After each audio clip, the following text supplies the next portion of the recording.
Hi hello నమస్తే welcome to Abhi filmic finds. Sir మీ next film blood bath part 2.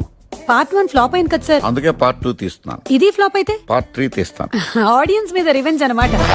భారతీయుడు 2 నాకు తెలిసి ఈ మూవీ అప్పుడే రిలీజ్ అయిపోయిందో ఎప్పుడు రిలీజ్ అయిందిరా బాబు అనుకుంటారు.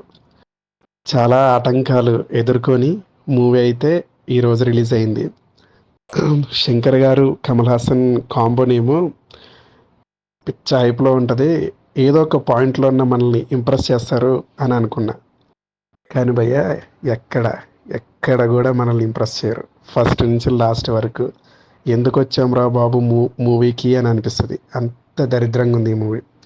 నా బాధ ఈ సినిమా ఫ్లాప్ అయినందుకు కాదు, నెక్స్ట్ మూవీ మన రామ్ చరణ్ తోటి గేమ్ చేంజర్ ఉంది, దాన్ని ఏం చేస్తాడు రా బాబు అని బాధగా ఉంది. ఆయన అంటే రంగరాజన్ గారు, సుజాత అని చాలామందికి పరిచయం. ఆయన శివాజీ మూవీ వరకు బతికే ఉన్నారు. లాస్ట్ వరకు శివాజీ మూవీ వరకు వర్క్ చేశారు. తర్వాత నుంచి ఆయన లేరు. ఆయన లేనప్పటి నుంచి అన్నీ ఫ్లాప్లే. ఐ కానీ, రోబో 2 కానీ, 3 ఇడియట్స్ కానీ, ఇవన్నీ ఇప్పుడు వచ్చిన ఇది భారతీయుడు 2 అన్నీ ఫ్లాప్లే. భారతీయుడు 2 అసలు ముట్టుకోకుండా ఉండాల్సింది, ఎందుకంటే భారతీయుడు 1 కల్ట్ క్లాసిక్. అలాంటి మూవీని భారతీయుడు 2 తీసి మొత్తం చెడగొట్టాడు. అసలు మెసేజ్ ఏమి ఇవ్వాలి ఆ సినిమాలో? మెయిన్ ఏంటంటే కోర్ సబ్జెక్టు భారతీయుడు 1లో లంచగొండి వాళ్ళని చంపేయడం, లంచం తీసుకోవడం తప్పు. భారతీయుడు 2 వచ్చేసరికి లంచం తీసుకోవడమే కరెక్టు అన్న మెసేజ్లోకి వెళ్ళిపోయింది.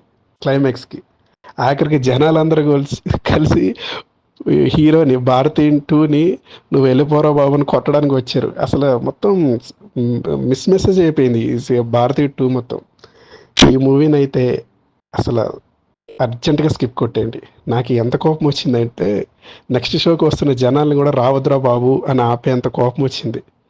ఎందుకంటే డబ్బులు వేస్ట్ చేసుకోవద్దు. ఇప్పుడు ఇక్కడ లంచం తీసుకోవడం తప్పు ఇంత మెసేజ్ చేస్తున్నప్పుడు మనం కూడా అంటే థియేటర్లో జరిగే దోపిడీ కూడా ఉంటుంది. టికెట్ల రేట్లు కానీ, పాప్కార్న్ రేట్లు కూడా, ఇది కూడా ఒక టైప్ ఆఫ్ దోపిడే. ఇలాంటి దోపిడీలు కూడా ఇలాంటి సినిమాలో పెట్టాల్సింది. దోపిడీని ఆఫ్ చేద్దాం అని నాకు అనిపించింది. కొంచెం చాలా డిసప్పాయింట్లో ఉన్నాను. థ్యాంక్ యూ, నమస్తే, బాయ్.